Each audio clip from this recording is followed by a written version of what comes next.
dr. Marjan Šimec, tako isto z Filozofske fakultete, pa tudi z Pedagoške fakultete, pa nekaj malega na Pedagoškem inštitutu in še kje.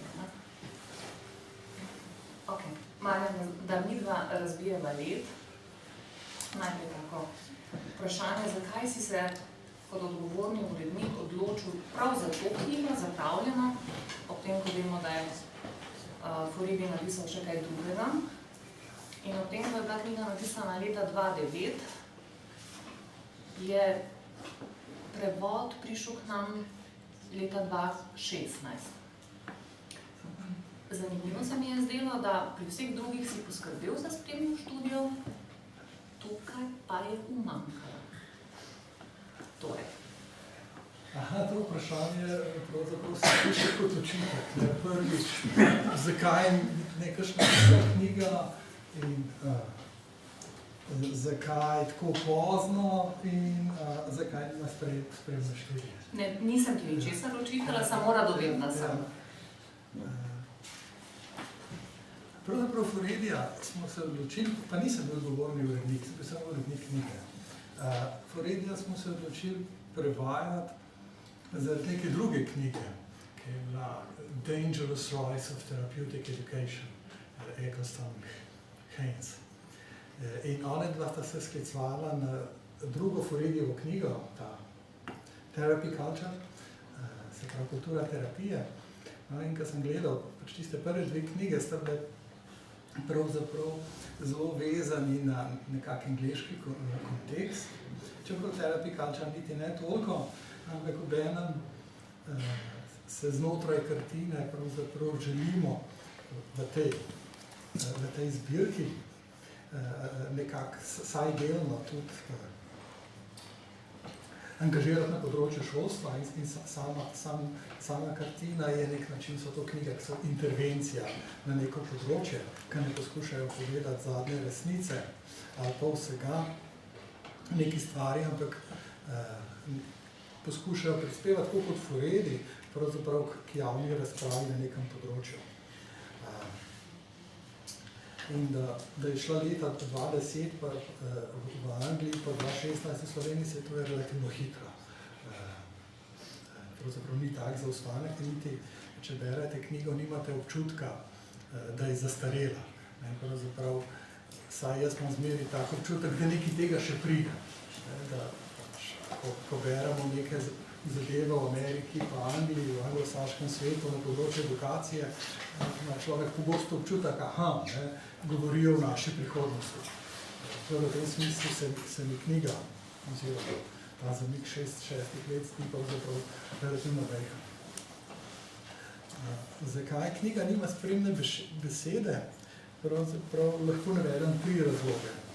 Nismo čisto kompatibilni, ampak vsi trije po svoje držijo. Prvič, nimajo vse knjige pri kartini spremne študije. Ampak te, ki si jih prinesel samo, te dve, ob oboji vzgoje in zgodovina pedagoške zmote? Ima pa, ja. Ker je še četrti argument, zakaj ta nima, ker že one dve imata. Prvič, ta knjiga je že kar obsežna in kadar je knjiga bolj obsežna, potem je manj nujno, po našem mnenju, da se doda spremna študija. Drugič je ta Furedi taka intervencija, da pravzaprav ne potrebuje, se nam je zdelo, še dodatne spremne študije. Tretji razlog je v nasprotju s tem, je bila celo mišljena dodatna spremna študija, ampak potem urednik ni bil zadovoljen s tistim, kar je pisec spremne študije napisal, pa je ni objavil. S tem, da urednik sem bil jaz in pisec spremne študije, sem bil tudi jaz. Četrti razlog je... Prisežem, da nič od tega nisem vedela. Jaz sem bil malo zadregi, ker sem slišal to vprašanje, potem sem pa razmišljal o tem, kakšne pametne odgovore bi dal nanj. Četrti razlog je bil ta, da je Furedi takrat prišel na knjižni seje. In potem se nam je zdelo zelo pomembno, da knjiga do takrat izide. In se nam je vsem skupaj malo mudilo. tako da so tudi te okoliščine malo prispevale, pa so delni razlog tega, da knjiga ni bila spremlja študija. Hvala. Mogoče kaj na to temo še v nadaljevanju, ampak zdaj prihajam na vprašanje, ki bi ga namenila obema, ampak najprej Klari. Torej, Furedi začne svoje pisanje s predstavitvijo paradoksa vzgoje in izobraževanja. Na eni strani pravi, imamo opravka s pootročenjem vzgoje in izobraževanja, na drugi strani se zdi, da nismo še nikoli posvečali toliko pozornosti edukaciji kot danes. Hkrati reče tudi, da je paradoks vzgoje in izobraževanja povezan s tem, da več kot od njih pričakujemo, manj ocenimo zaradi njih sami. Kako vi, Klara, razlagate to ukvarjanje, to pozornost, ki jo namenjamo edukaciji? Redko se namreč vprašamo, zakaj je edukacija tako prisotna v javnih debatah, zakaj vsak, ki ima 5 minut časa, razpravlja o vzgoji in izobraževanju, kot rečete vi.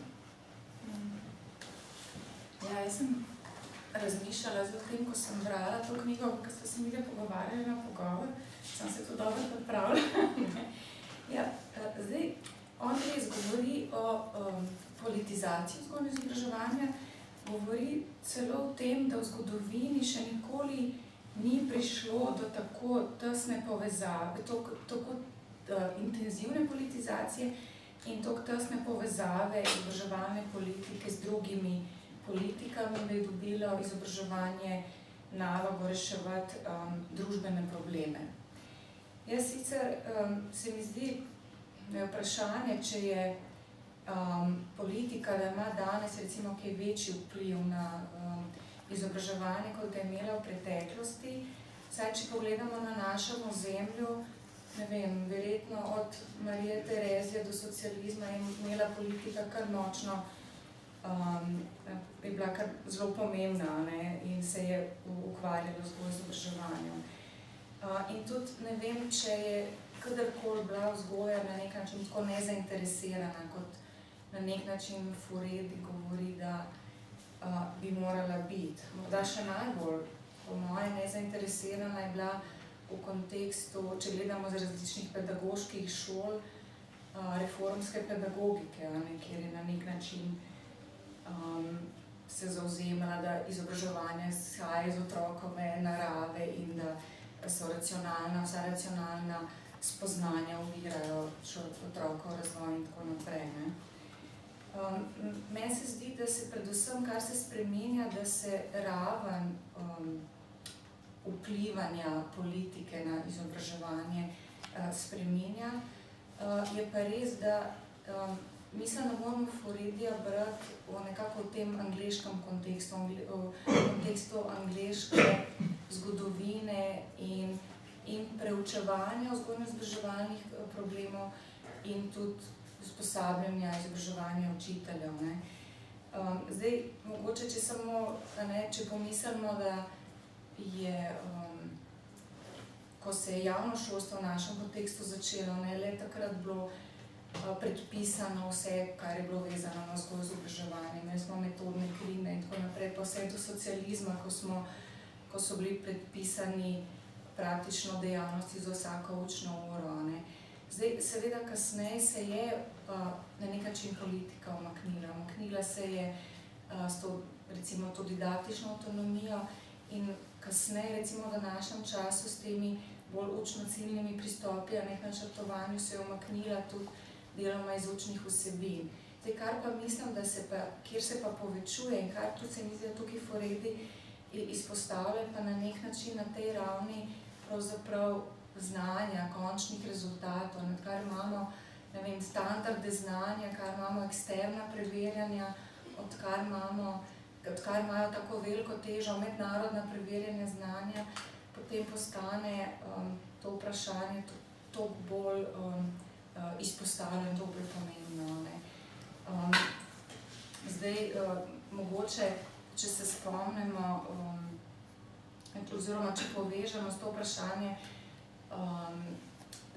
tudi z vprašanji financiranja šolstva in tako naprej in financiranja šol glede na rezultate šole, potem se mi zdi, da se res zdaj kaže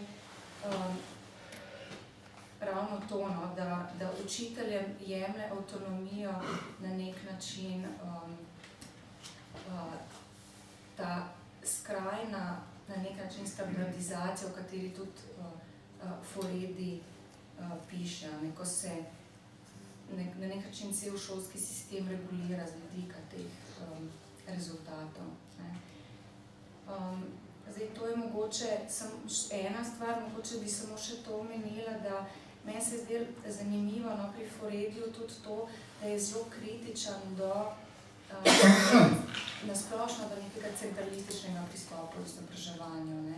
Da tudi v zaključku knjige on poudarja pomen reformiranja od spodaj navzgor in izpostavlja pomen kakovostnih potencial, ki jih imajo neki kakovostni predmeti na posameznih okoliših, šolah in tako naprej.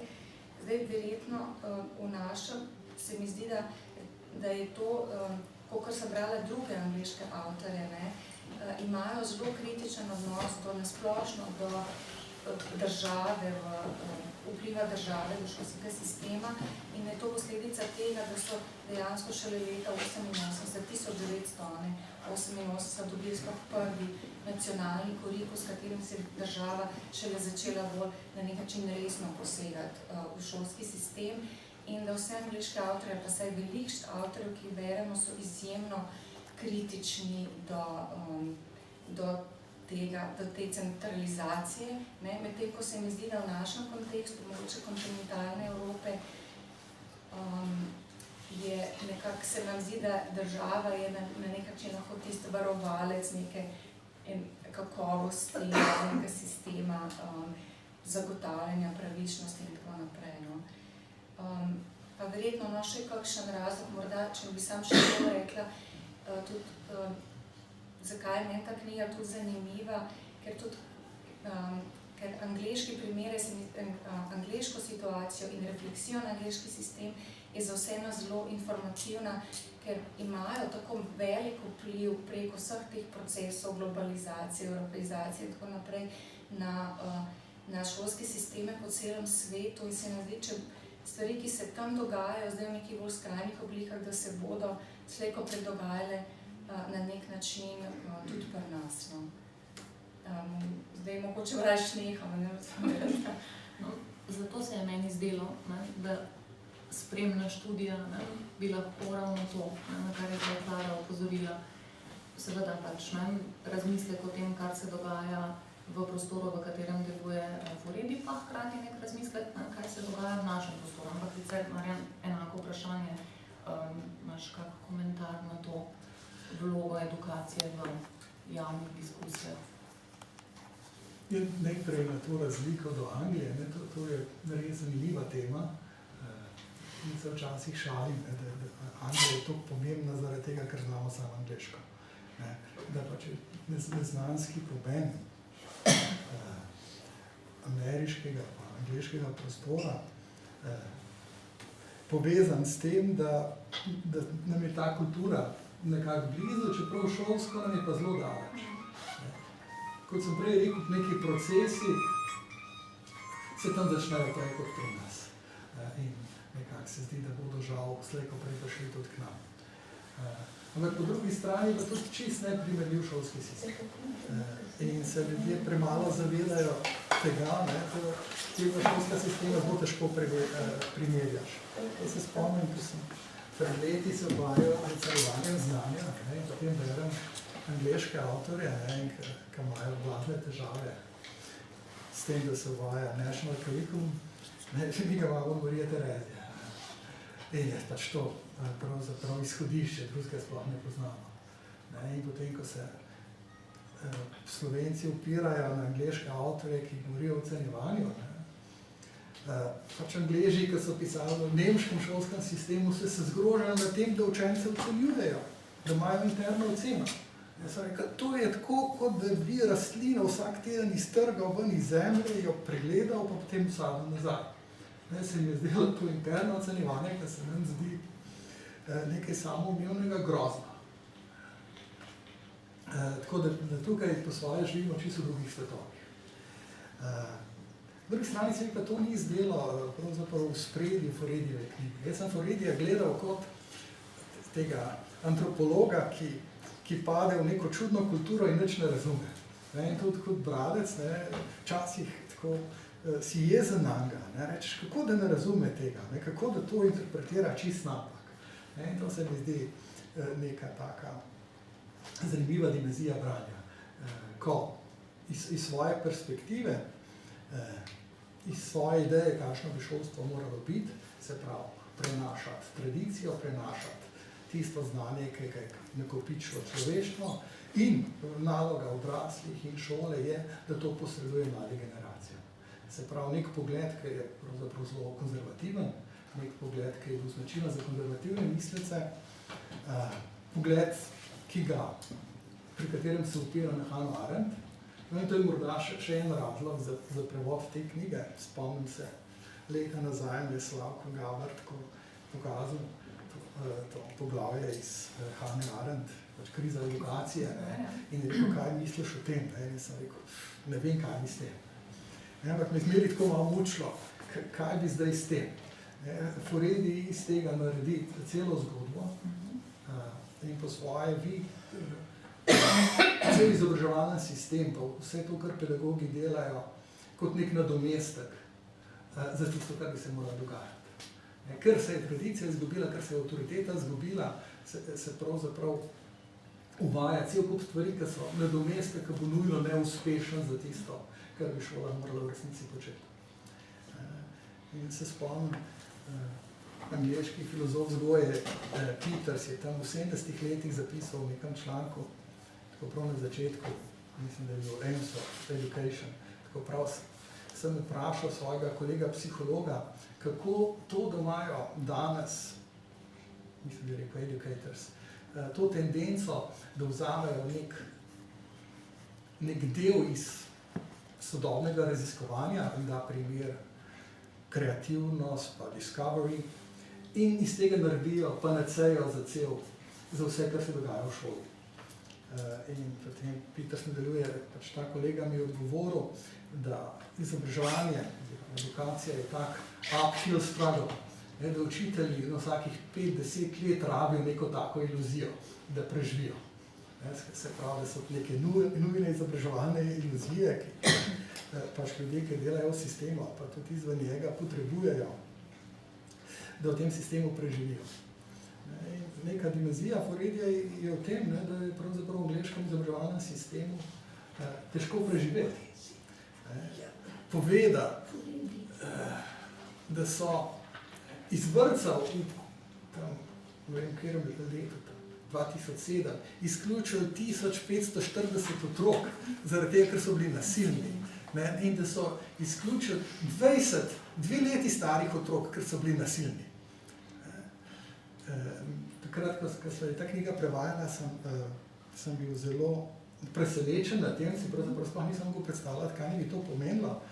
Ampak ravno pred kratkim smo imeli neko diplomo, kjer so vzgojiteljice spraševali, koliko so obremenjene z delom v vrtcu, in so se izkazalo, da so precej.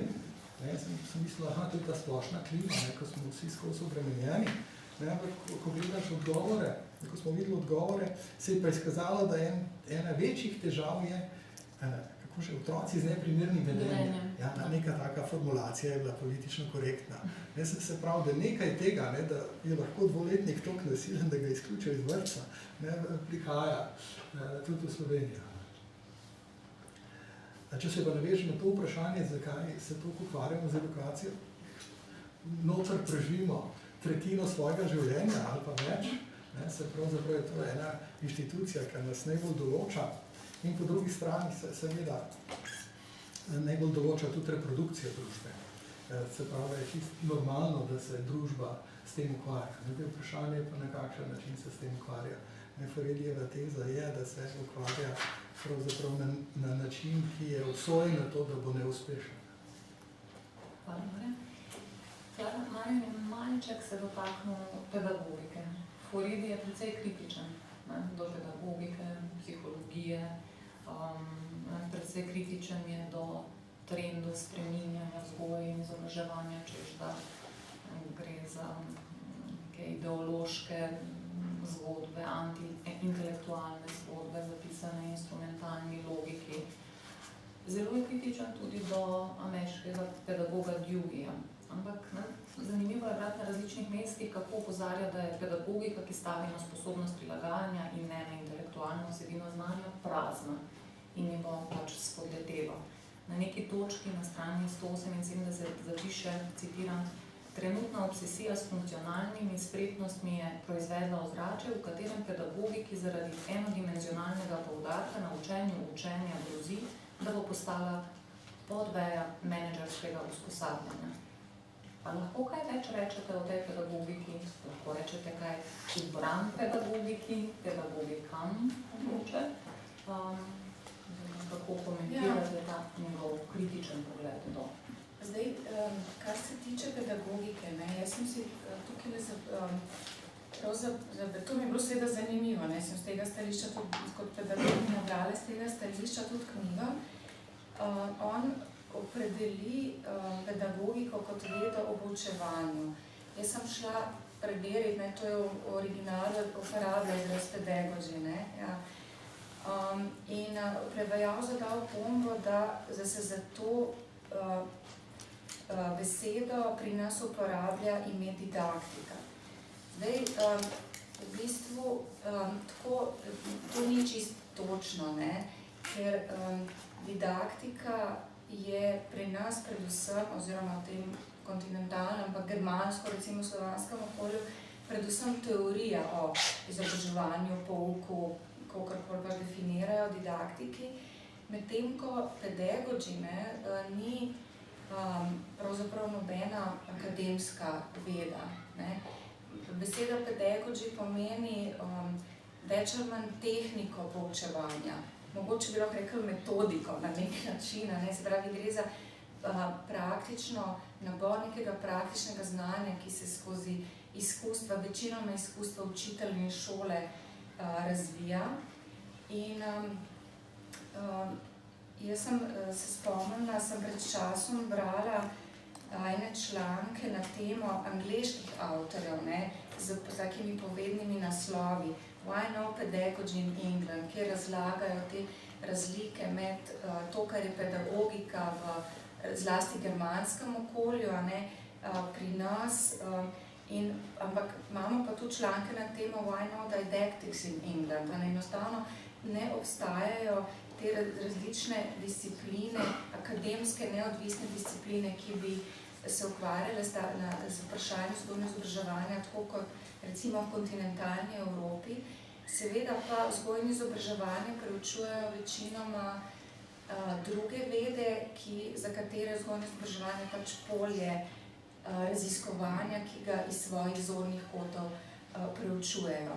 Tako da zato meni niti pravzaprav ne čudi ta ne samo kritičen, ampak tudi ciničen odnos do pedagogike in tudi njegovega stališča, da pedagogika, oziroma kot on pravi, da ne more biti to dejavnost, kjer bi lahko bila prepuščena majhni skupini strokovnjakov, ki bi tudi opredeljevali cilje vzgoje in izobraževanja.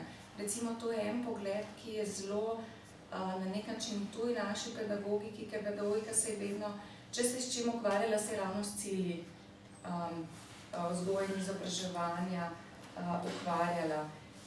In se je ukvarjala tudi z vprašanjem te neodvisnosti od politike.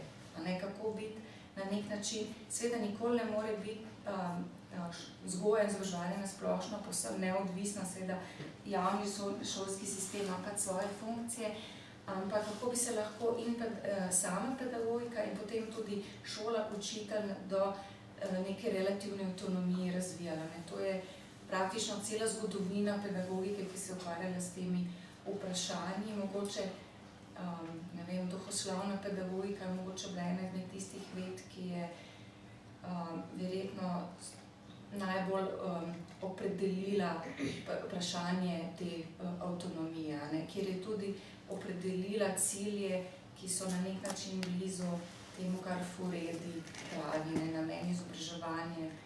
Izobraževanje mora biti samo v sebi namen. Tega on sicer nikjer prav točno ne opredeli, kaj mu to točno pomeni, ker zelo raznolikih pedagoških šol ali paradigem ali teorij, kako rečemo, je šele od tukaj naprej recimo štartala razmisle, kaj ne bi bili nameni vzgoje in izobraževanja.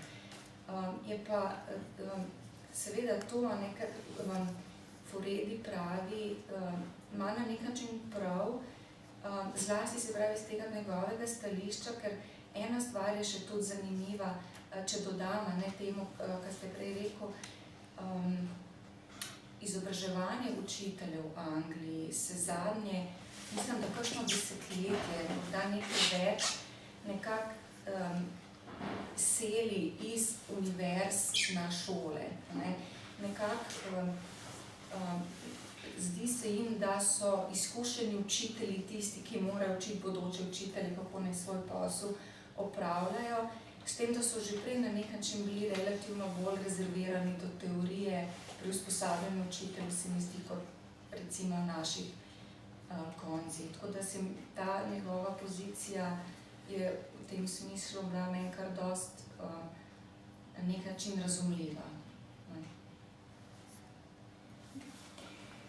Ena osrednjih tem, ki se vleče skozi vsa poglavja, je avtoriteta oziroma odgovornost. Razloge za izgubo zaupanja, na primer v šoli, Furedi najde v degradaciji avtoriteta odraslih. Razloge za to je mogoče najti v dejstvu, da moderne družbe same ne verjamejo v avtoriteto. In pa sem našla nek citat, se mi je zdel zanimiv in ga bom delila z vami. Dejstvo, da avtoritetna razmerja na področju družinskega življenja in šolanja danes pogosto spodbijajo, je velik izziv za učinkovitost vzgoje in izobraževanja. Pomembno se je spomniti, da je razmerje med odraslimi in otroki ter učitelji in učenci posredovano preko pravil in smernic, ki predpostavljajo avtoriteto odraslih. To ni razmerje enakosti, temveč razmerje, v katerem ena generacija prevzame odgovornost za generacijo, ki še ne more biti odgovorna za svet. Konec citata. Marjan, to me je spomnilo na eno izvajanje, tvoje izvajanje na pedagoški fakulteti, mislim, da smo imeli neko partnerstvo, kjer si razvijal tezo, da šola ni in ne more biti demokratična institucija. Lahko to tezo dodatno pojasniš in navežeš na to, kar tematizira tudi Furedi? Ja, morda najprej tako vod, da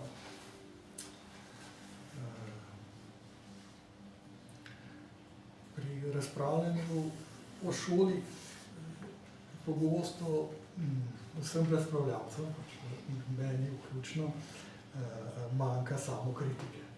Se pravi, kritično mišljenje je velika vrlina, ampak ko se zagovarja neko tezo, ali pa se zagovarja neko novo rešitev, se izredno redko pravzaprav poskuša misliti tudi meje te rešitve. Dokam to seže, kje pa to odhodi. Tako da, kljub temu, da je kritično mišljenje en velik slogan, ki mu vsi pritrjujemo, se ga relativno redko prakticira in se nekritično. Pa morda niti ne strani strokovnjakov, pa ne strani znanstvenikov, tako te ideje preidejo v medije, ko preidejo v splošno javnost, ko preidejo do učiteljev, nenadoma to dobi status neke take zelo močne univerzalne rešitve, ki nima negativnih posledic, ki ni problematično in tako naprej. In v tem kontekstu sem tudi polemiziral s tezo, da je šola demokratična inštitucija. Seveda se zavedam in sem se sam celo pravzaprav precej angažiral, recimo v Zvezi filozofije za otroke, zato da učenci dobijo svoj glas na šoli, pa da se jih posluša, pa da se jih sliši. S čemer ima Furedi vse velike probleme. Ampak po drugi strani mi je pa tudi jasno, da učitelj v razredu ima odgovornosti, ki jih učenci nimajo. In v tem smislu se lahko zelo strinjam s Foredijem in tudi s tistim drugim momentom. Ne samo, da je vsaka avtoriteta hierarhična, da predpostavlja neko neenakost, demokracija pa predpostavlja enakost. In v tem smislu je šola po definiciji hierarhična inštitucija. In tukaj Foredi daje zanimive primere, ko v Angliji nekje, ko so izbirali učitelja, so učenci sodelovali pri intervjujih in potem, ko je učitelj sprejet, ga opozarjali na to, kaj je med intervjuji rekel. Skratka, opozarja na neka, kako bi rekel, celo absurdnost določenih demokratičnih procesov na šoli. Ampak ta ključen moment se mi zdi pri Hannah Arendt, da morajo odrasli sprejeti odgovornost za svet. Da ključna stvar transmisije vednosti, vrednot, neke tradicije, ki je, da morajo odrasli sprejeti odgovornost za svet, kakršen je. In seveda je to danes velik problem. Zelo težko sprejmemo odgovornost za svet, kakršen je, ker se nam zdi, pravzaprav, da imamo na njega tako majhen vpliv, da to pravzaprav ni naš svet. In po svoje je to simptom tega, da se pač umaknemo v zasebnost, da nimamo občutka, da je to naš skupni svet. Iz optike seveda otrok je to svet odraslih. In odrasli mora sprejeti odgovornost za ta svet. Ampak je dejstvo, da jo zelo težko sprejeti. Morda je danes celo nemogoče sprejeti, ali pa je celo nek družben projekt, kako bi morali sprejeti več odgovornosti za svet, v katerem živimo. In je pač to ključen moment avtoritete. Če sprejmeš odgovornost za svet, v katerem živiš, potem lahko tudi imaš avtoriteto, da neke stvari prenašaš. In potem je tudi lažje prenesti to, da imaš avtoriteto odraslih, ker neka teza Foredijeva je taka čisto kulturološka, da danes odrasli noče biti odrasli, noče sprejeti avtoritete odraslih. Je to zanje pretežko, je to zanje nemogoče, jih to ne daje stesnavo, se temu raje odpovedal. Če pa spremeš to avtoritete, pa seveda jasno, da so razmerja v šoli hierarhična in da imajo učitelji ne samo to, da morajo posedovati vednost, da so lahko učitelji, ampak po drugi strani imajo odgovornost za otroke, ki jo otroci pač nimajo in ne smejo imeti. Ne smemo dajati otrokom odgovornost, ki pač ni njihova. In tukaj je ta dialektika Arendtove, da po eni strani, da bi lahko otroci prenovili svet, da bi ga lahko spremenili, ga morajo najprej poznati. In da prav iz tega poznavanja sveta lahko izhaja samozavest, pa možnost, pa sposobnost spreminjati svet. In tukaj je ta moment Foredija, da vse te tehnike, pravzaprav čustvene posebnostne manipulacije, ki se zdijo pač mehke, pa prijazne, pa bolj primerne otrokom, pravzaprav nadomeščajo to, da bi otroci imeli samozavest, pa pravzaprav avtonomijo, ki bi izhajala iz njihovega dejanskega poznavanja sveta in potem tudi poznavanja drugih družbe in samega sebe. Da tukaj je neka notranja logika, kjer pa Foredi seveda neke stvari polemično zelo zaostri. Nek recenzent je rekel, da ko bere Foredija, ima težave s tistim geslom sovražnik mojega sovražnika je moj prijatelj. Pravi, ker vse se Foredi že zastavlja pravo vprašanje. Sam njegovi odgovori so pa zame vprašljivi. Po drugi strani pa pravi ta isti komentator, da kjerkoli praktično odpreš knjigo, najdeš kakšne trditve, ki bi jih z veseljem vzel ven in zraven napisal, razpravljajo o tem in dal za naslov eseja. Se pravi, da odpira cel kup zanimivih zadev. Po drugi strani pa jasno, tista konceptualna izhodišča, iz katerih izhaja, ostajajo v neki meri nerazdelana. Zdaj vprašanje je, ali niso nujno nerazdelana, ker če bi poskušal razdelati, bi pravzaprav potem sam verjetno moral predlagati nek program družbene spremembe. Vidim pa, da ti je zdaj Hannah Arendt malo bolj blizu, kot je bila, kot je kolega Slavko pač pomodil tekst pod nosa. Kar je tudi vrelo. Klara. Samo nekaj še dodam na to, ne? Ker to, kar ste zdaj rekli, to, kar ste začeli tale govor o tej samo kritičnosti in temu, kako se stvar, ki je mogoče konceptualno pomišljena v praksi, spremeni. Mislim, da je prav tukaj zelo veliko primerov tega opisanega, ne? Tudi vi, da ste prej omenjali Deweyja, ne? Seveda, meni se zdi pa marsikakšni stvari bi se Dewey tudi v grobo obračal, ne? Kako se določene stvari, ki jih se je on zamislil, na nek način sprevračajo in praksi lahko tudi banalizira in tako naprej. Konec koncev jaz tudi mislim, dobro, že dolgo, kar sem brala Deweyja, samo jaz sem bolj njega razumela v tem smislu, da je le tisto znanstveno znanje končni cilj, do katerega ti pripelješ učenca s tem, da sam se uči metodo, kako se do znanja pride, da vidi, kaj je v zadju, kako znanje nastaja, da dojema to spremenljivo znanja.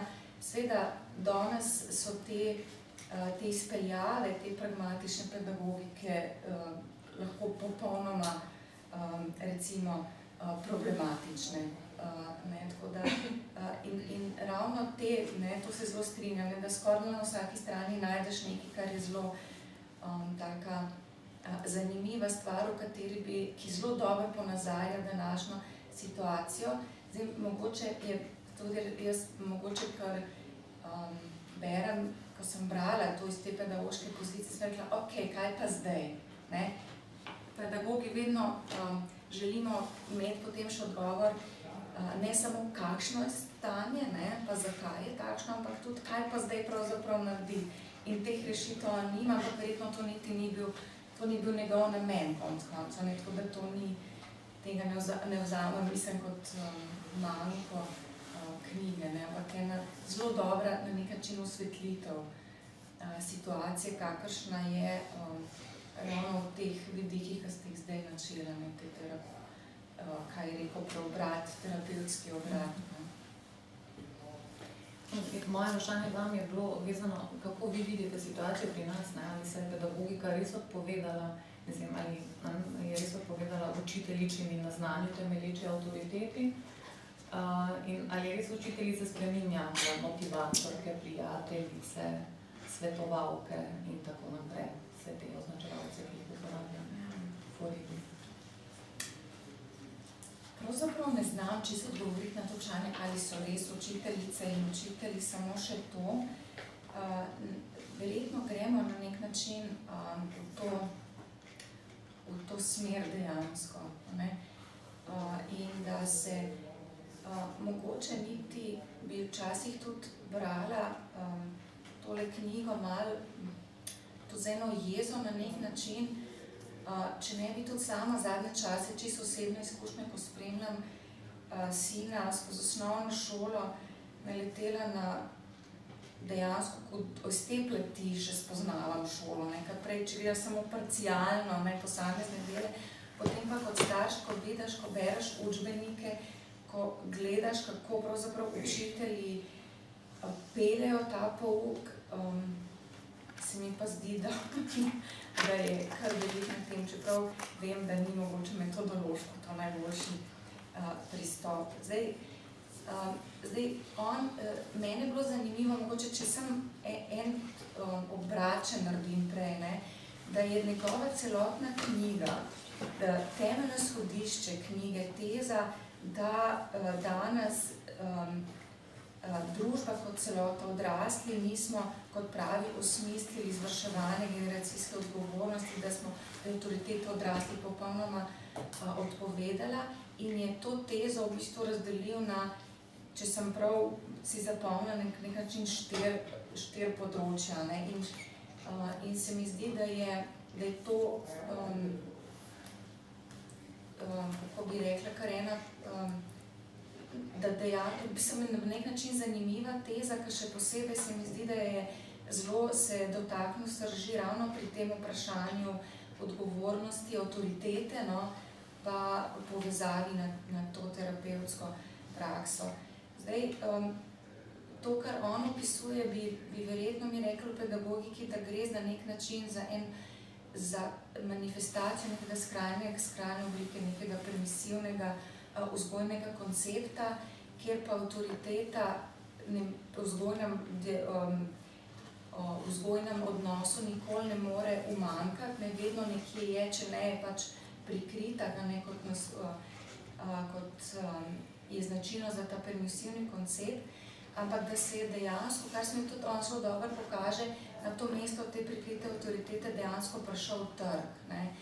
In mogoče to odgovarja tudi deloma že na tisto vaše prvo vprašanje, zakaj se tudi z izobraževanjem to pokvarjamo, ker dejansko naloga sistema v Evropi je to najbolj jasno, se mi zdi, da se je to skozi lizbonski proces pokazal, ko izobraževanje dobi nalogo ne samo večjo zaposljivost, ampak tudi socialno kohezijo in je temu dejansko na nek način vse podrejeno in da z različnimi pristopi, kakor so recimo te pedagoški pristopi, ki izvirajo iz progresivne pedagogike, da jih je na nek način politika, te politični cilji na nek način zajaha, če lahko tako rečem. In po drugi strani pa ta ideja, da boš vzgojil ubogljive, vodljive, fleksibilne, prožne delavce, ki bodo tudi učljivi, ker se te spremembe, o katerem govori, da je s to naglico stalno treba te šolske sisteme nekaj reformirati in spreminjati. Ja, zato ker na trgu dela se stvari hitro spreminjajo in mi moramo biti na nek način ves čas v koraku s tem časom in zelo prav pridejo te tehnike, vedenjske tehnike, pa te pristopi, ki so jih potegnili iz menedžmenta in tako naprej. In to, kar on opisuje, to je mene, moram reči, presenetilo, tudi sem si zabeležila ta izraz, kako je že, kar reče, hardcore cover supervisors, kar je prevajalec prevedel robustni nadomestni nadzorniki, da ne bi zaposlovali v šolah ljudi, ki skrbijo za discipliniranje otrok, ne bi jih rekrutirali z vrst policistov, vojakov in tako naprej. Meni se je to bralo kot na nek način znanstvena fantastika, ki pa dejansko je nekaj, kar zelo vzame tudi to vzgojno moč ali pa avtoriteto učiteljev. Če boš, ti boš skrbel za disciplino, potem imamo pa še celo armado drugih učiteljev in asistentov, ki skrbijo za vsake, ki so na nek način deviantni. Seveda potem se izgubi in je jasno, da se izgubi tista avtoriteta učitelja, ki temelji po eni strani, tako kot prav Furedi, na tem, da je to nosilec vednosti, ampak mora biti pa konec koncev učitelj tudi tisti, ki mu je na nek način mar za vse učence, ki jih obravnava. In se mi zdi, da je to nekaj, čemer je zelo vredno tudi pri nas govoriti, te zgodbe, kot so recimo te hardcore supervisorji. To mi je všeč. Ravno sem pred časom brala recimo pa za Združene države Amerike.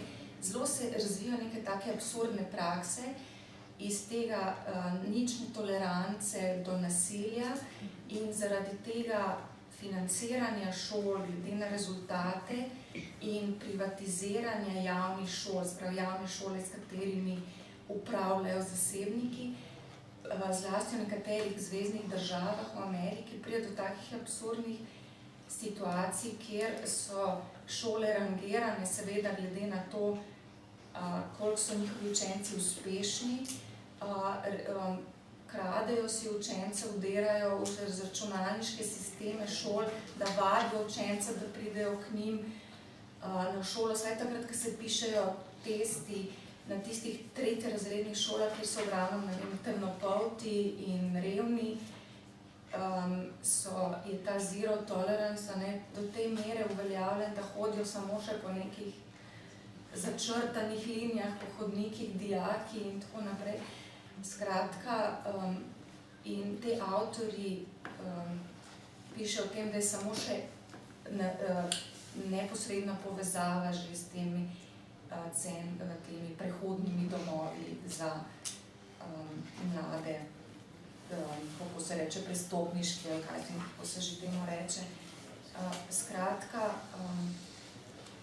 to so, mislim, da kar neke vizije, v katere se lahko tudi, v katere gre svet, sploh glede na to, ko smo rekli že na začetku, nekakšen močen vpliv imajo angleški, anglosaški sistemi na nas in je to, se mi zdi, zelo pomembno in je to, kako on to tematizira, tukaj se mi zdi tudi izjemno zanimivo za prebrati vsakmu, ki se z izobraževanjem na nek način ukvarja.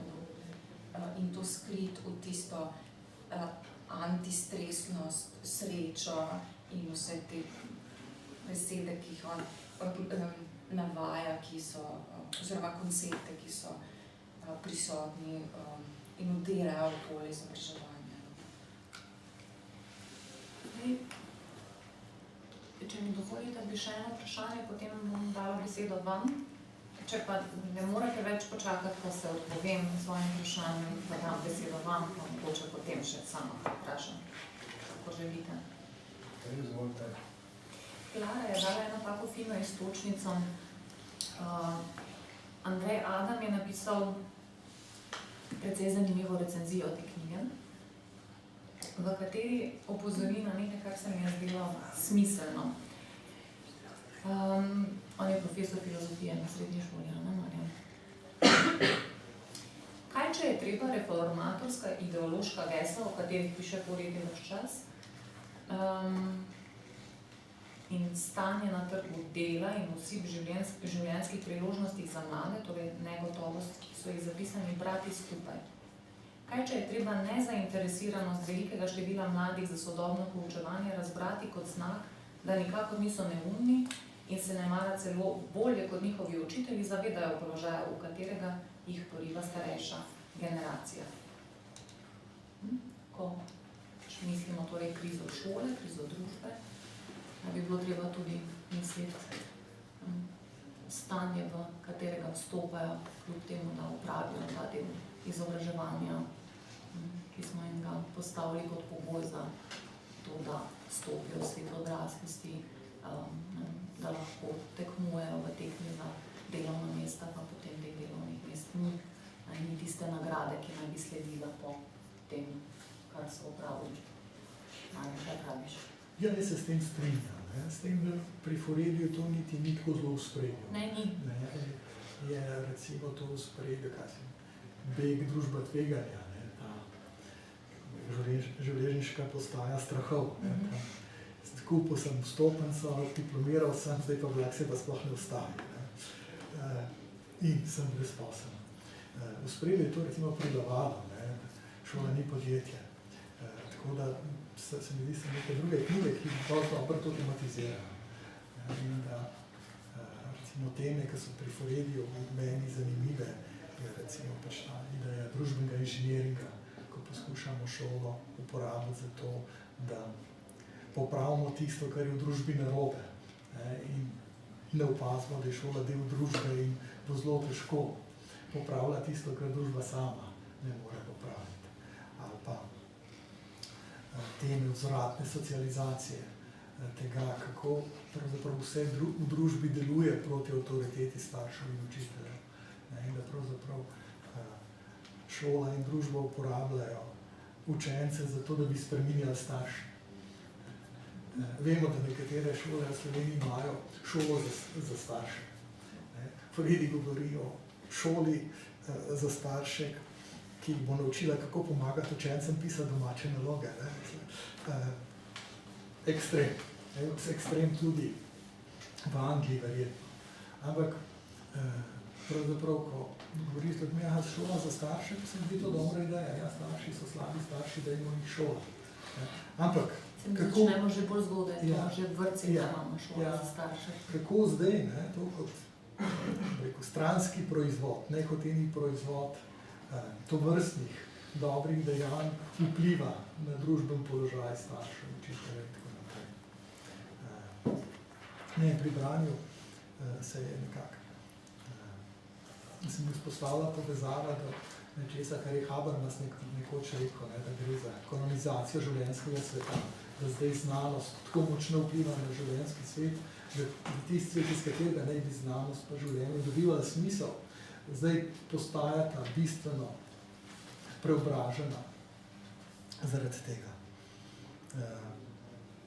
So neke teme pri Fourediju, ki so fine, jasno, da bi lahko njegovo analizo dopolnili, ampak se mi zdi smiselno videti področja, kjer ima kaj zanimivega povedati. In pač tam, kjer pa pač, na kar se pa ni osredotočil se je morda edini na ta moment dal znan družbe znanja. Več, kot se v znanju govori pa družbi znanja, pa ekonomiji znanja, manj je v resnici govora o znanju v šolah, da pač govorimo potem o spretnostih, kompetencah in tako naprej, ne pa več o znanju. Ker so neki procesi, ki so dosti očitni, pa ki so tudi zelo aktualni. Tako da se mi zdijo te momenti Fouredija bolj zanimivi in tudi po svoje tudi zelo resnični. Da na tem področju pa Fouredij v resnici ne pove kaj dosti. Sem pa sam skeptičen do tega, kako mladi vse dobro uganejo. Se mi zdi, da so mladi pravzaprav veliko bolj izpostavljeni nekaterim propagandnim procesom znotraj družbe in vsaj do neke starosti ne uganejo kaj zelo dobro, kaj se jih čaka. In da so pravzaprav v teh družbenih spremembah bili določene stvari veliko bolj izpostavljeni kot nekoliko starejši. Fouredij sam je tukaj zelo ciničen, tako pravi, morda ne te knjigi po nekih intervjujih, možda ki je silno produktiven, praktično vsako leto napiše kakšno knjigo. Tako pravi, če vprašamo otroke, otroci bodo ponovili tisto, kar družba pravi. Pravzaprav je to, da vprašaš otroke nek način, kako plasiraš svoje mnenje. Stvar je dosti cinična. Ampak po drugi strani sem se sam spomnil nekih drugih tez, da recimo učiteljem nekaj dolgo časa ponavljaš, potem pa narediš empirično raziskavo o mnenju učiteljev in učitelji ti pač povejo tisto, kar si jim dolgo časa ponavljal. Ampak zdaj to potem izpade kot znanstveno dejstvo.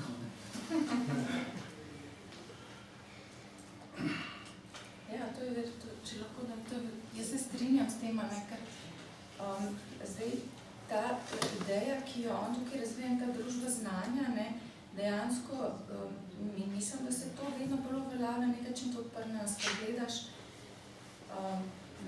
na znanje v tem kontekstu, pač kot nekih, zdaj je ta popularna izraz learning outcome, učni izid, dosežek, rezultat, karkoli.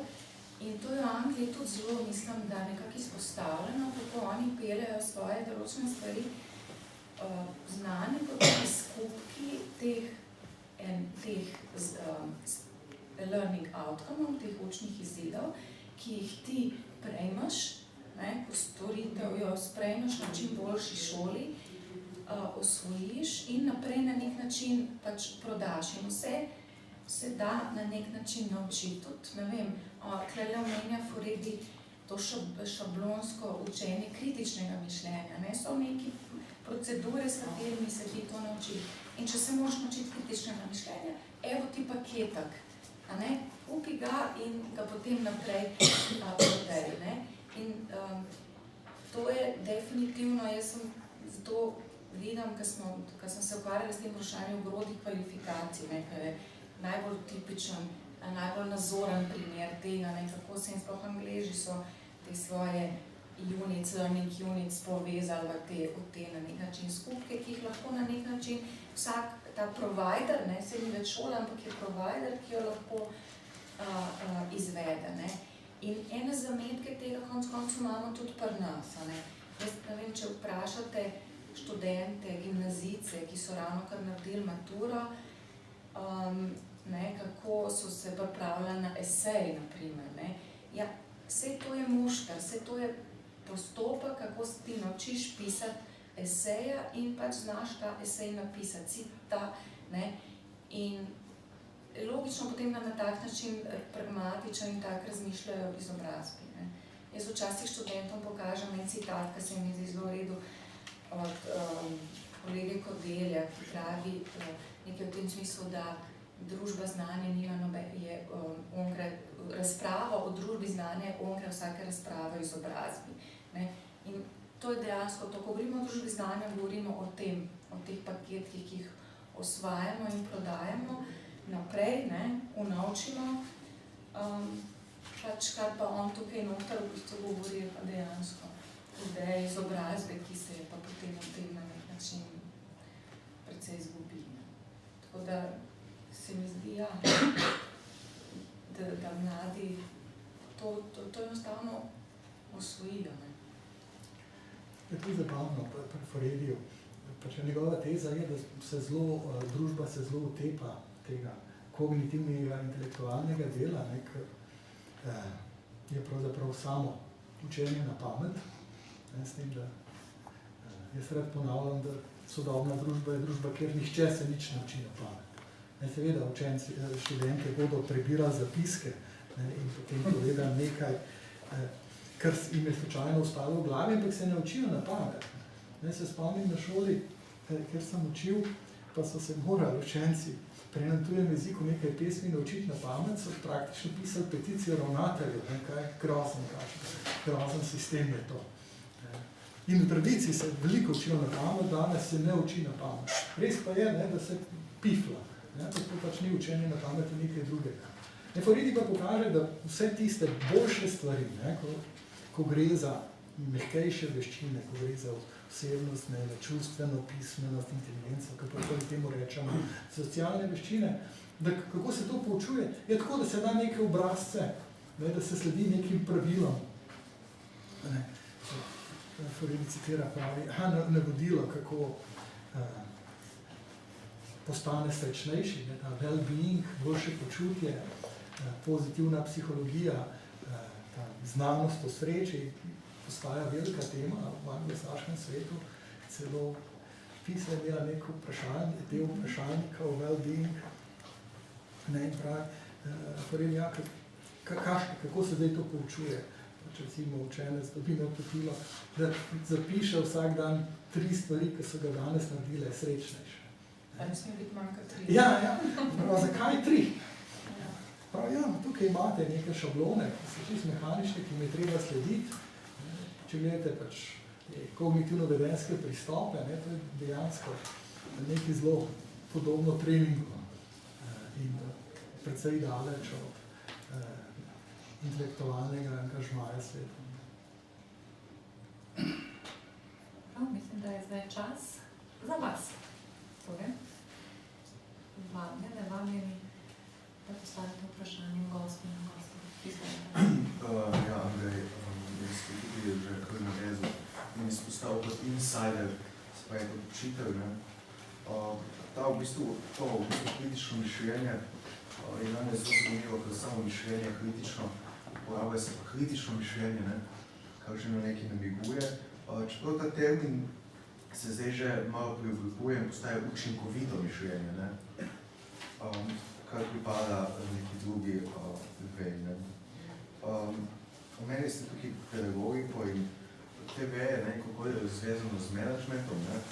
In v bistvu učitelji smo bombardirani dejansko s temi stvarmi, ne, v smislu, kako nekaj vpeljati, ne. Nikoli tukaj ni razprave, kaj to vpeljuje, ne. In niti ni prostora za to. Se pravi, če gremo na pedagogiko, če gremo na psihološke in ostale sociološke stvari, pa smo tretirani kot da bi bili na terapevtski seansi. To je ena stvar, zdaj tukaj ta odgovornost do sveta, ki jo nimamo, je samo po sebi v bistvu logično, ne. Se pravi, kako bi pač učitelji imeli neko odgovornost do sveta, če ga niti ne poznamo, ne, nimamo niti nobenih, pač jaz, ko vprašam tam na podravnateljce oziroma te ljudi, ki rihtajo izobraževanja in rečemo, zakaj ne bi imeli mi neko tematsko izobraževanje? Oni sploh ne razumejo, kaj to je. Tematsko v smislu ne zgolj tehnike, če sem direkten. In zdaj, tukaj ste najprej govorili o politiki, kako je v bistvu, kako pri nas se politika ne meša v šolo, to delajo strokovnjaki, in ravno to je ta razlog, ker pri nas je že Bog ne daj, da se meša noter, čeprav vidimo, da... Se pravi, če bi imeli nekaj takšnega, kot bi bil, kar recimo, če se navežem na Hannah Arendt, bi mogli učiti kakšen je bil svet, kakšen je svet, bi se tukaj mogoče sprašalo govoriti o kakšni v bistvu medijski vzgoji, ampak Bog ne daj, to je ultra politično, da bi kaj takega se zgodilo. Zdaj pa, če še to moje vprašanje, recimo, to je bil zgolj komentar, zdaj tukaj knjiga, ki jo pač ne poznam, ki je me v bistvu naslov me zaintrigiral, zakaj šola ne izobražuje. V glavnem pa smo tukaj govorili zgolj v vzgoji, kaj sem jaz razumel. Bi pa mogoče kaj več na izobraževanje. To, da ne vzgaja, to že vemo, je kopcaj. Ampak to, da ne izobražuje, pa... Freudijeva teza je, da če poskušaš vzgajati, imaš težave. Freudijeva teza je, da izobrazba, soočenje z nekimi intelektualnimi vsebinami, ima vzgojne učinke. In da, če se rešiš vsebine, in on zagovarja, da je resna intelektualna vsebina taka, ki je vezana na predmetna področja, ki je vezana na discipline, ki ni odvezana od specifičnih vsebin, pa strukturiranih pol, ki imajo neko znanstveno ozadje. In tukaj je recimo njegov problem s kritičnim mišljenjem, da se pač govori o kritičnem mišljenju nasploh, brez vsebine. S tem pa, in to vam pač danes povedajo tudi strokovnjaki kognitivne znanosti, kritično mišljenje je vezano na vsebino. In ne moreš biti kritični misli, če ne poznaš vsebine. Res pa je, da v današnjem svetu je ta vsebina, vednost, pravzaprav nekaj, kar postaja breme. In tisto nezaželeno breme. Pač, ker ena iluzija je seveda ta, da se naučimo stvari zlahka in zelo enostavno. Da če je težavno, je nekaj narobe. Vemo, da kadar smo resno študirali, je bilo težavno. In smo se morali potruditi. In da ni to nič narobe, da je to normalna stvar. V družbi se pa percipira, saj pri šolanju, pri šoli, da če se treba potruditi, da je to problematično. Če gre za športnika, da se mora truditi, to je normalno. Če gre za glasbenika, da mora vsak dan vaditi, je normalno. Če pa gre nasploh za šolo, je pa problem, če se je treba potruditi, pa je težko. In je to neka taka specifična percepcija, ki v družbi deluje. Sam se spomnim ravnatelja, ki je v koncu šolskega leta učencem povedal, da zdaj bodo se pa končno odpočili, pa bodo prišli na svoje. Se pravi, sam ravnatelj je prevzel perspektivo 10 let starega otroka, ki se končno osvobodi šole in teh groznih stvari in polno zaživi. In če ravnatelji prevzamejo to perspektivo, da je vednost breme, da je vednost nekaj problematičnega in da nas pravzaprav teži, obremenjuje, je pravzaprav potencialno nekaj slabega, potem si lahko mislite, kakšen pogled imajo še vsi ostali. Tako da se ne bi čisto strinjal, da gre za vzgojo. Mislim, da Freudi meri ravno na to, da če vztrajamo zgolj pri vzgoji, smo zgrešili, bo šola nujno neuspešna, bomo pravzaprav trenirali otroke. Da šola mora staviti na soočenje z izobraževalno vsebino in to bo imelo vzgojne učinke. Pač to je njegova perspektiva. Seveda ima ta perspektiva neke omejitve, ampak Sam jo vidim, pač v tistem delu se popolnoma strinjam z njim, da če poskušate pač vzgajati brez neke intelektualne vsebine, boste na koncu prišli do socialnega inženiringa, boste na koncu prišli do pravzaprav manipuliranja. Boste prišli do tega, da trenirate ljudi namesto, da bi jih vzgajali. Mogoče bi mogli sam še to tukaj pojasniti za tiste, ki niso brali knjige. Zelo veliko govora je tukaj o njegovi kritiki, se pravi odmika od akademsko zasnovanih predmetov, kot pravi, ali ne, kot bi mi rekli, verjetno disciplinarno zasnovanih ali kurikula, predmetnih, kako karkoli, ker je tudi v Angliji vsak nacionalni kurikul, ki ga vsakič, ki ga na novo prenovijo, uvedejo neke take v bistvu dosta absurdne predmete, kot je učenje, reševanje problemov.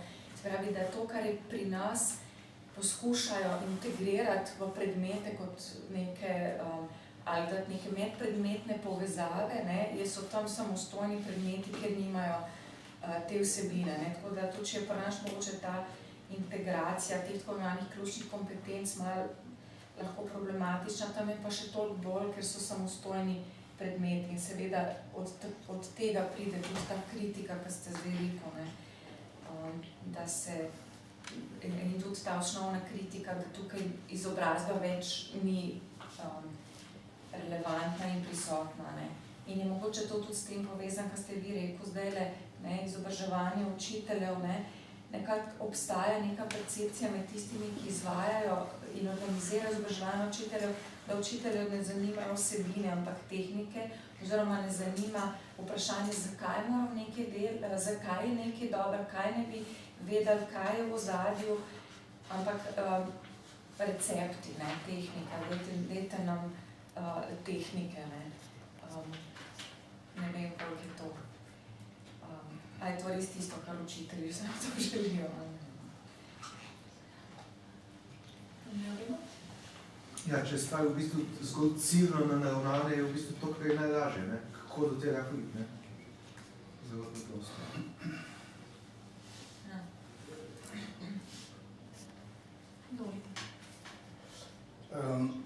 Če odmislim, da je šola ni več ideološki aparat države, ali se potem politika pritanjeno vključi v šolo, da je neopazno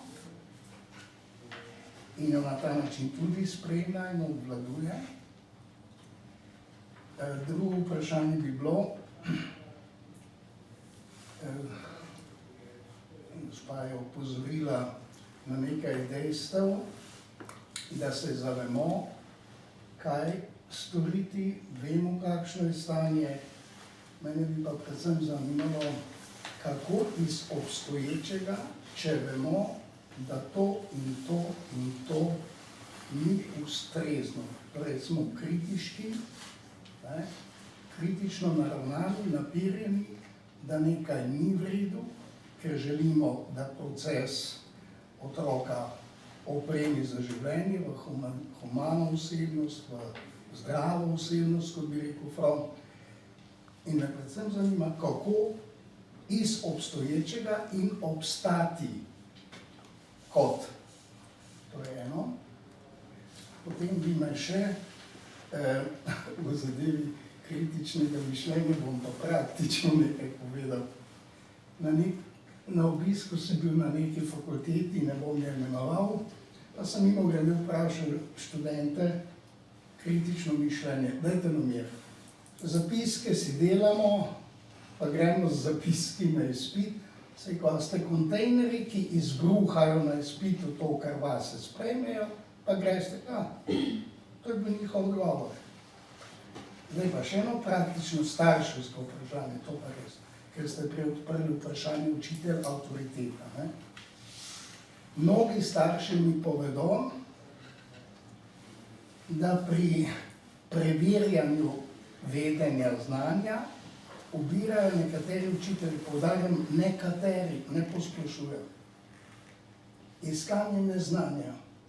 Ali je pot iskanja neznanja možno upravičiti, ker je učitelj izgubil avtoriteto na področju vedenja in začenja obvladovati v razredu situacijo tako, da najprej odkriva neznanje, jaz bi to obrnil, pa bi rekel, primarno odkrivamo znanje in se srečamo tudi z nevedenjem, pa tega potem ustrezno to iz starševskih, ker ste rekli, da imate tudi lastnega otroka v šoli in da zdaj z nekega drugega zora tudi uvidite. Pa še eno vprašanje, s tem končam. Ali še vedno velja, da izobraževanje samo po sebi tudi vzgaja? Ali je v izobraževanju utkan tudi vzgojni dejavnik? Ali je treba še vedno govoriti vzgoja in izobraževanje oziroma izobraževanje in vzgoja ali preplet obojega? Hvala.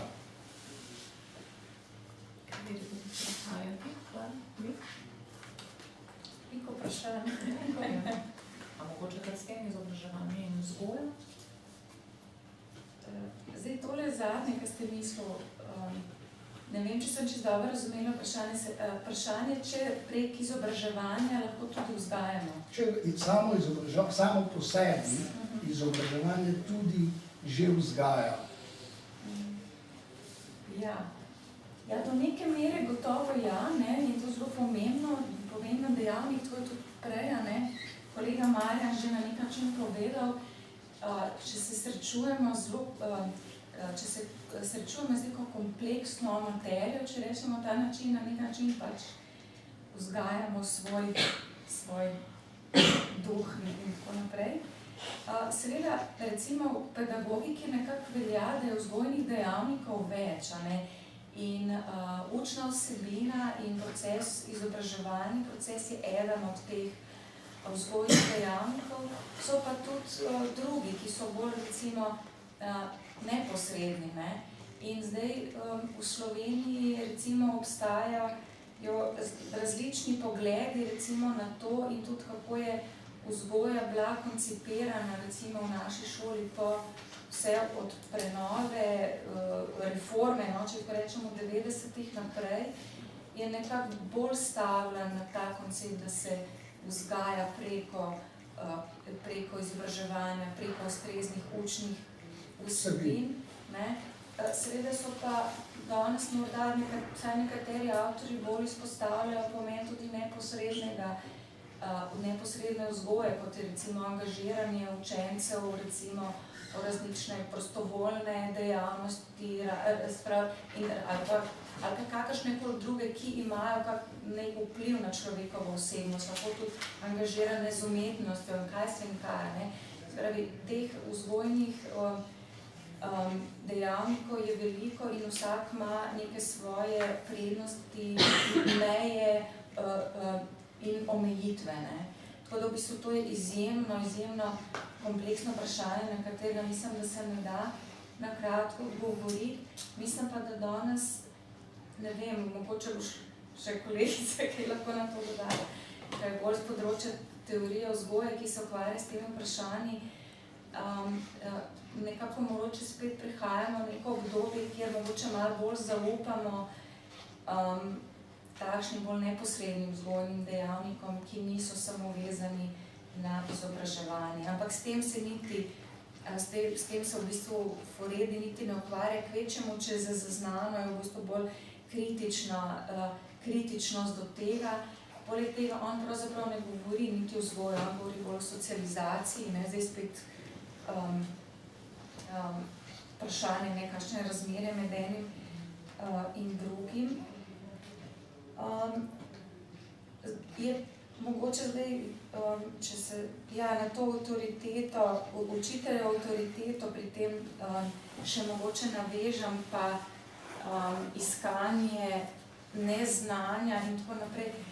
Zdaj pravzaprav ne vem, kaj bi točno iskanje neznanja bilo. Seveda sama osebno včasih na tej izkustveni ravni, ampak to ni nek teoretski koncept, bi rekla, zdi se mi, da je prav iskala, da bo našla, da ne bo znala.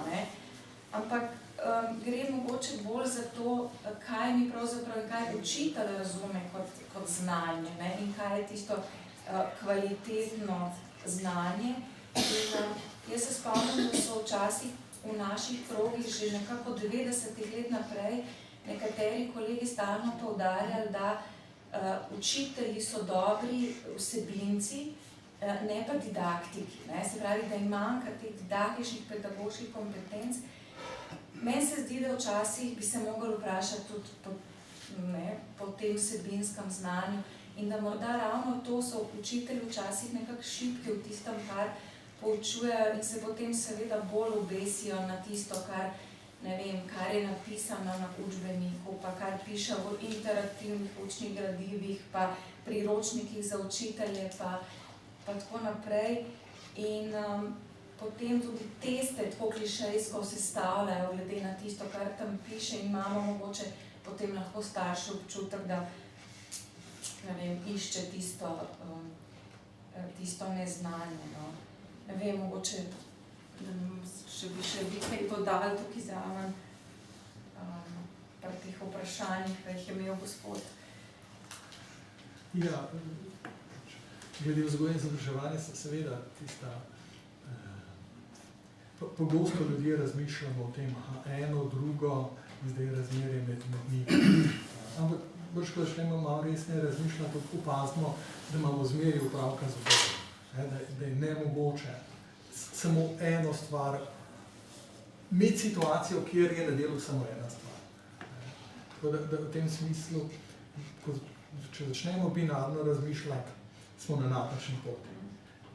Res pa je, da je potem se stvar zaplete, ko imamo neko binarnost, pa se izkaže, da je drugi zmeraj že v prvem in prvi v drugem. In mislim, da je to ključen korak. Ko ugotovimo, da binarna zastavitev ne vzdrži, potem lahko opazimo, kaj se dogaja. Forelli predvsem opozarja na to, da če poskušamo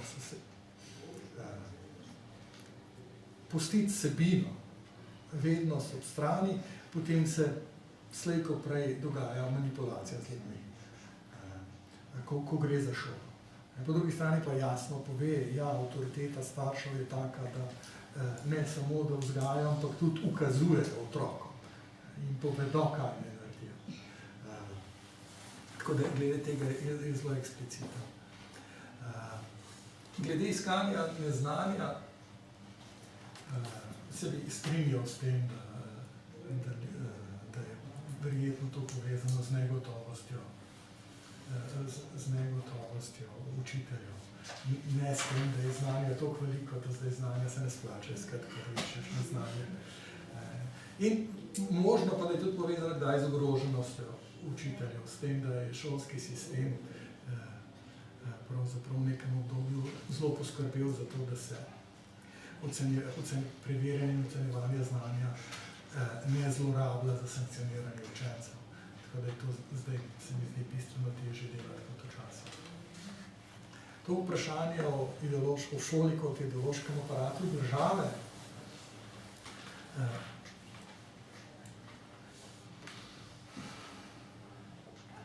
Forelli se s tem vprašanjem ne ukvarja. Če se pa želimo mi kaj s tem ukvarjati, lahko ugotovimo vsaj, da sodobne države so precej šibke. In da ideologija, ki prihaja v šole, prihaja na drug način. In da neka ključna ideologija, ki prihaja v šole, je povezana z ekonomijo, se mi zdi. Zato sem hotel ravno reči, da trg vstopa v šolo. S tem, da seveda, kako bom rekel, trg potrebuje precej podpore, da vstopa v šolo. Če se spomnite slovenske debate, ki je bila zanimiva o podjetništvu, podjetniški vzgoji, kjer je stajala neka evropsko navodilo, ki ga je bilo treba implementirati. Izkazalo se je seveda, da je bilo to navodilo mogoče implementirati na različne načine in da tudi različne države so ga na različne načine implementirali. Tisto, kar se je meni takrat zdelo zanimivo, je, da so se ravnatelji gimnazij uprli podjetniški vzgoj, ker sem takrat štel pač velik plus.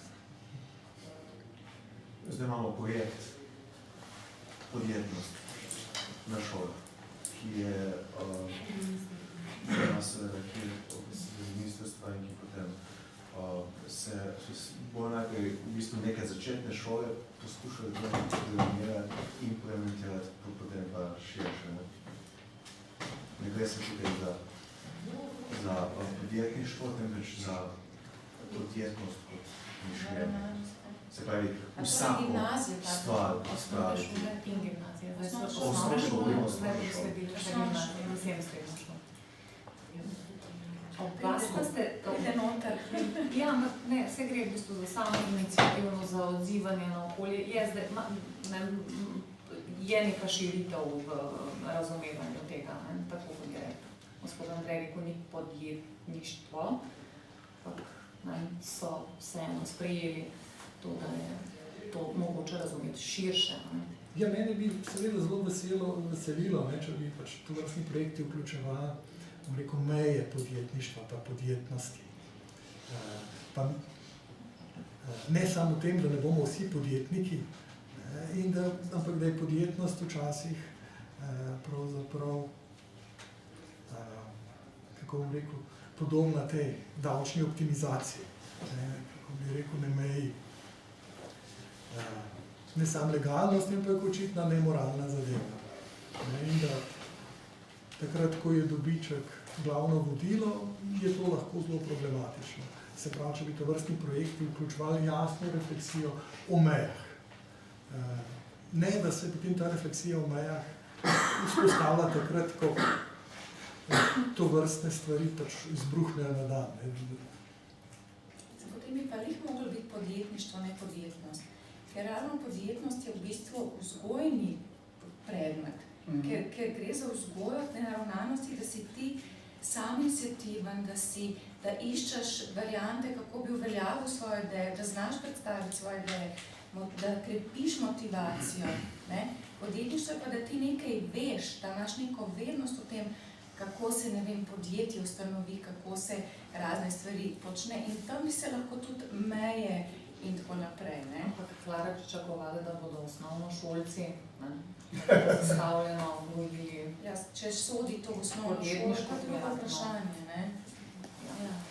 Spretno sta se Ognjina vprašanju vezana na prihodnost. Zato da bom jaz ponovila. Torej, kako vidita vidva prihodnost edukacije, ne samo v Sloveniji, tudi širše, a bo štela, kakšno bo razmerje med to instrumentalno, neinstrumentalno logiko, o kateri govori Furedi. Kaj pravite? Vem, da ne marata napovedovati prihodnosti, ampak poti od tod, torej.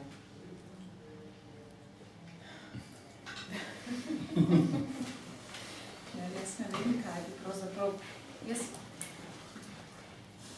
Po eni strani, to, kar se zdaj pogovarjamo, je zelo pesimistična slika, ne? Po drugi strani pa kakršenkoli je sistem izobraževanja, to, da so ljudje množično vključeni v izobraževanje, pa tudi, če tiste diplome mogoče še ne morejo takoj, ali pa na tistem, kjer so se vzpostavljali unovčati, je pa konec koncev tudi na nek način pozitivna. Kakšni bodo zdaj,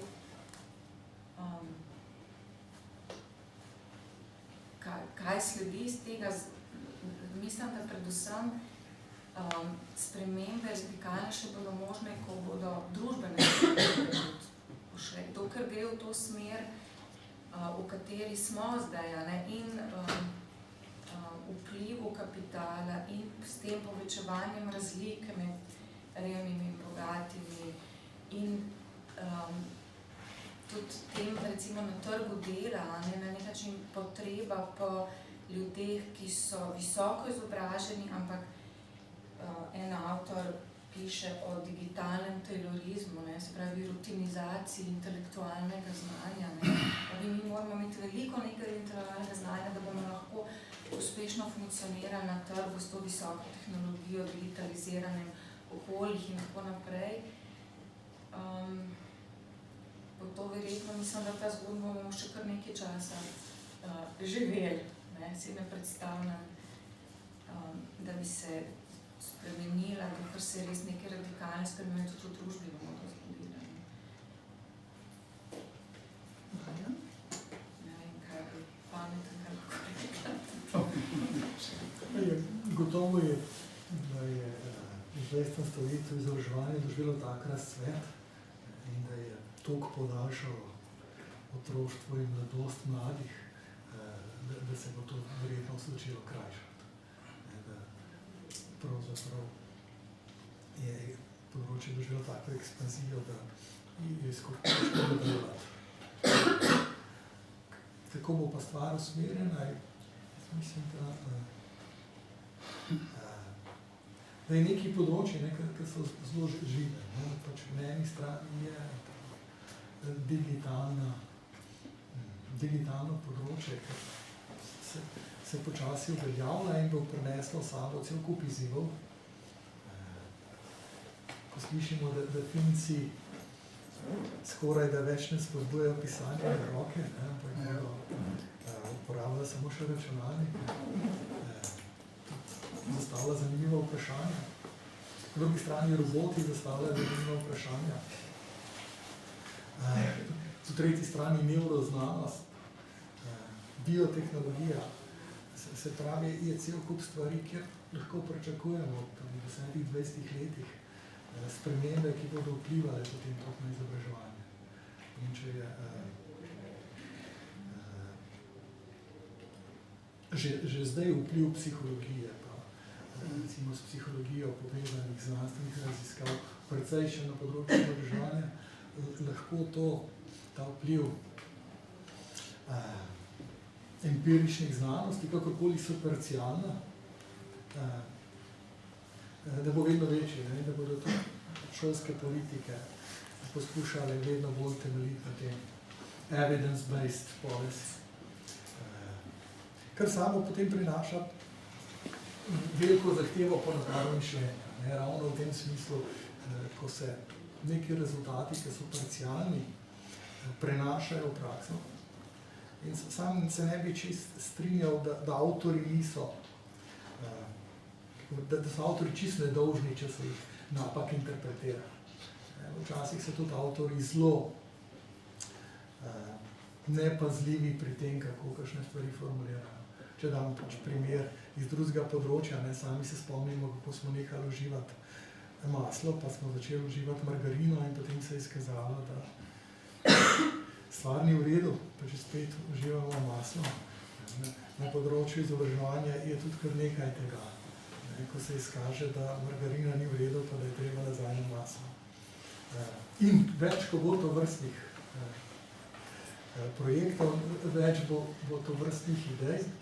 Lahko sam to pričakujemo, da te instantne rešitve, te quick fix, panaceje za vse probleme izobraževanja, da se bodo še kar ponavljale.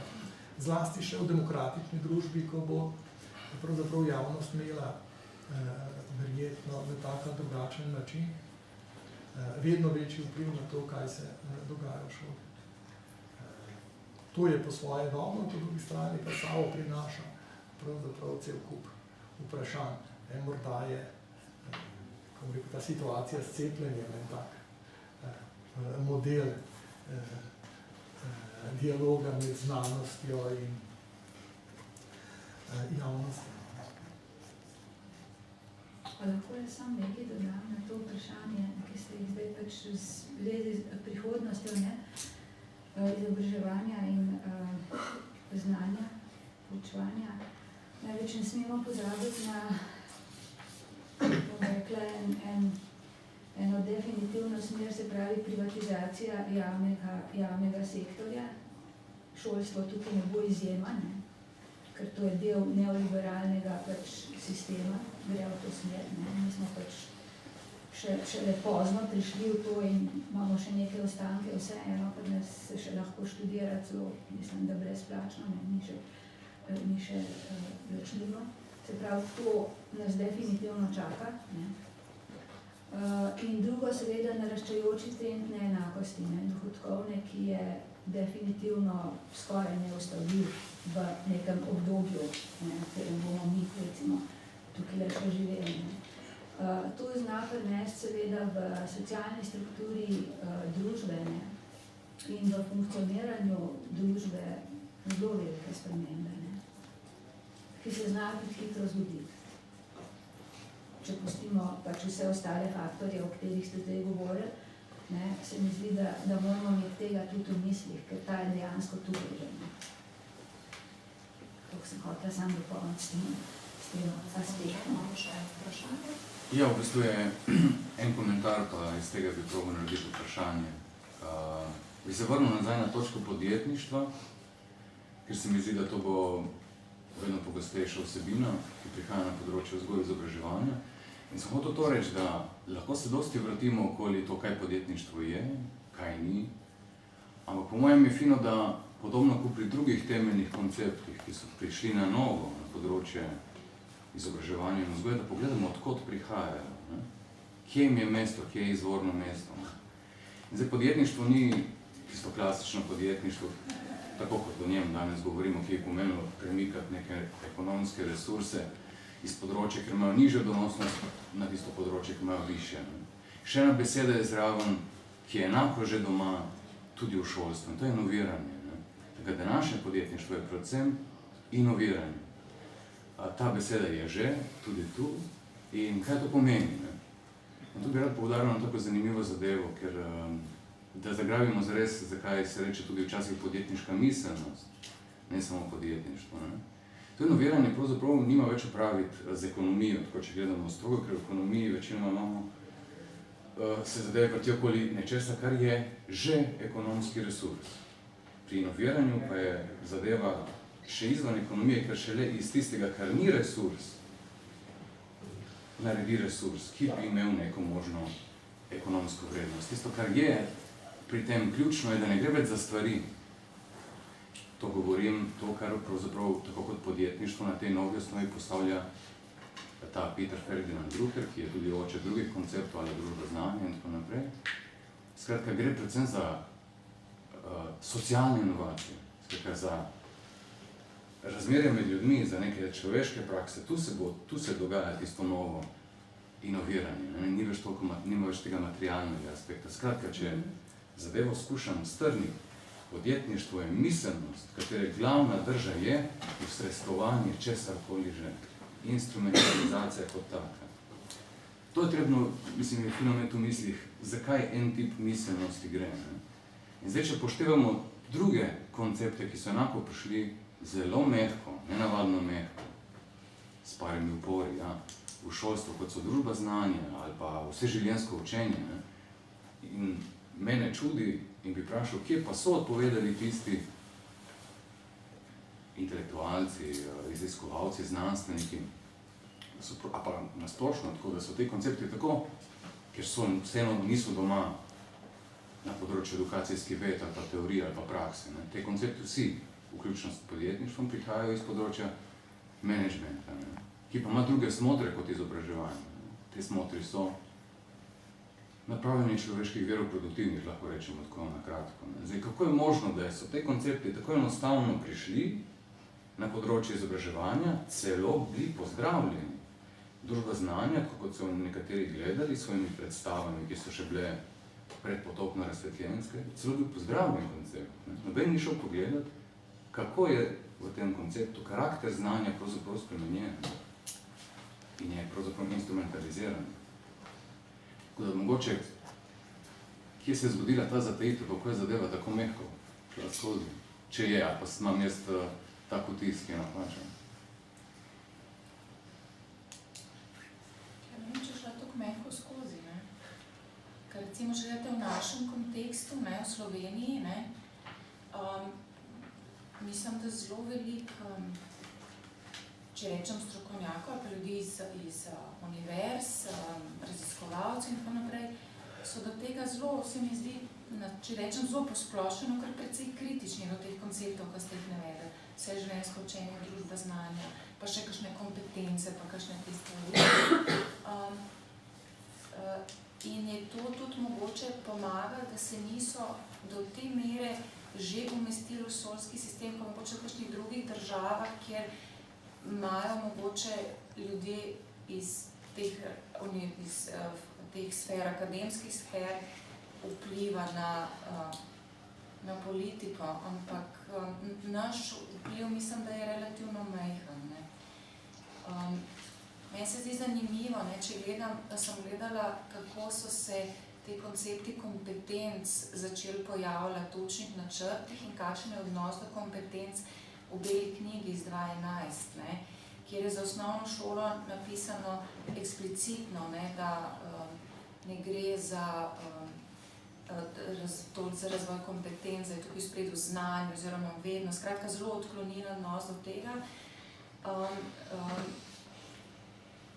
Potem in tudi v samih učnih načrtih za osnovno šolo se relativno pozno začeli pojavljati. Medtem ko mislim, da enih prvih učnih načrtov, ko so se začeli vključevati te kompetence, so bili za gimnazijo, kar je mene v bistvu presenetilo in vredno kaže o tem, kdo ima v posameznem segmentu sistema neko moč oziroma kje so tisti akteri in kakšni so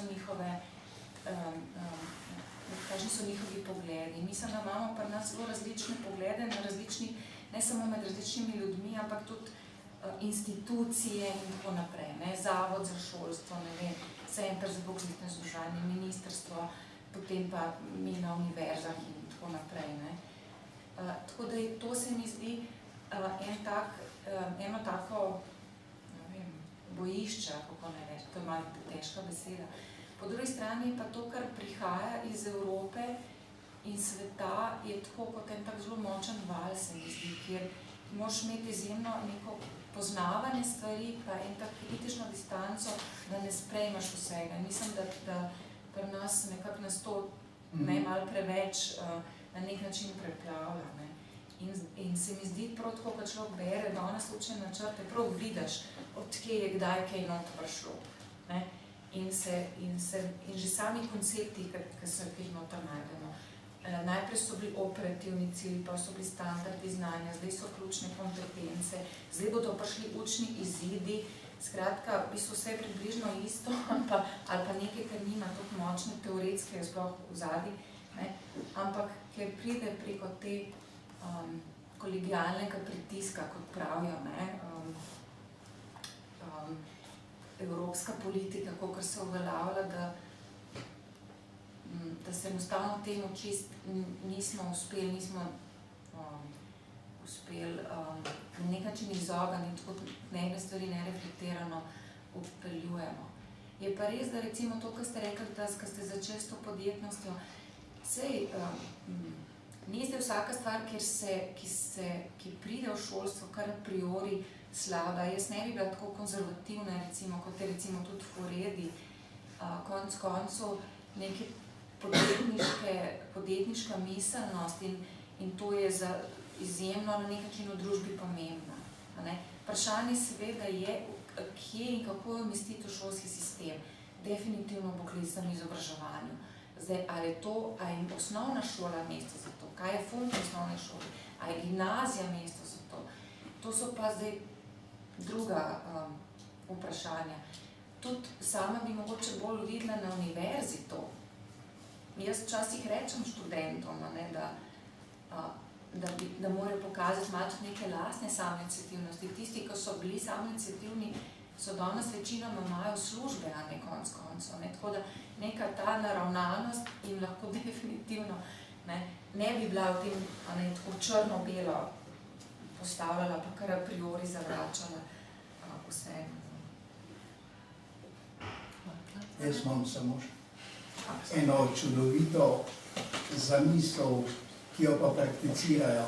Namreč v nekih šolskih okoljih v Evropi, predvsem v osnovnih šolah, so ukinili tekmovanje, primerjanje, pričakovanja, če so ti trije dejavniki breme tako za učečega kot učitelja, ki je pod pritiskom starševskih pričakovanj, pa običajno niso uresničena, tekmovalnost, ki ima lahko zelo neustrezne rezultate, in pa primerjanje, češ da če ti otroka primerjaš s sošolcem, obremeniš prvega, ki je vzor, kot primer, kako moraš ravnati, kakšen mora biti.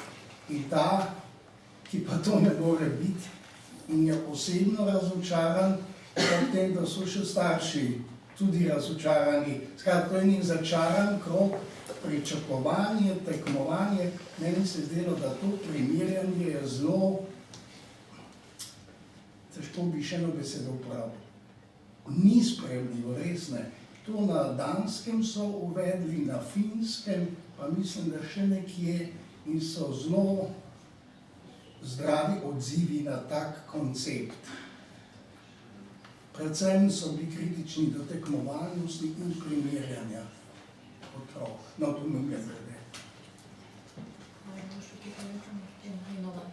Te ne pričakujem komentar na to, samo kot razmislek. Se to tekmovalnost tudi omenja, ne, Foredi, da so iz nekaterih šolah prepovedali tekmovalnost. Pa zadnjič je krožil po socialnih omrežjih en članek, da so prepovedali najboljše prijatelje, ker to, če nimaš, tiska nima najboljšega prijatelja, je tudi stresno, ne. Tako da, Je tekmovalnost pa tekmovalnost. Po drugi strani imate zanimive raziskave o tem, kako pač otroci radi tekmujejo na nekaterih področjih. In da preprosto črno-belo slikanje. Za meni je deklica, ki se uči kitaro, sem rekel, s kom pa tekmuješ? Sama seboj. Je bil odgovor, zanimivo, s svojimi zmogljivostmi. To je res, ne? Glasbeniki imajo zelo zgodaj javne nastope, jih pripravljajo na to, da se nastopijo v javnosti. Glasbeniki še posebej tudi zelo radi tekmujejo in je to lahko motivacija. Tako da so stvari tako črno-bele v tem smislu, a tekmovalnost je zmeraj problematična. se to primerjava, ne, se logika teh ocenjevanj, ki jih danes poznamo, kriterijskega in tako, pač ne bi bila primerjava s standardom, ne primerjava med učenci, ne. Samo po drugi strani pa tudi ta lahko pripelje neke zelo absurdne učinke na takšno ocenjevanje in brez neke primerjave praktično ne gre, ne. Vsak kdaj mora, kdaj mogel nas koga oceniti, v bistvu ocenjeval na osnovi neke primerjave, ne. Po drugi strani pa res pravi, da danes so pa primerjave gonilo v izobraževalne politike, ne. Da to so res kar kompleksna vprašanja. Jaz mislim, da je v redu, če zdaj zaključimo. Zato bi se vam zahvalila, da ste prišli, da ste prišli. Vama dvema, da ste se pripravila in poskrbela z odgovori. Upam, da smo vas uspeli prepričati, da zdaj knjigo vzamete v roke. Z Marjanom bova zagotovo pogledala, katero poglavje bi bilo primerno za študentke in študente. Hvala vam.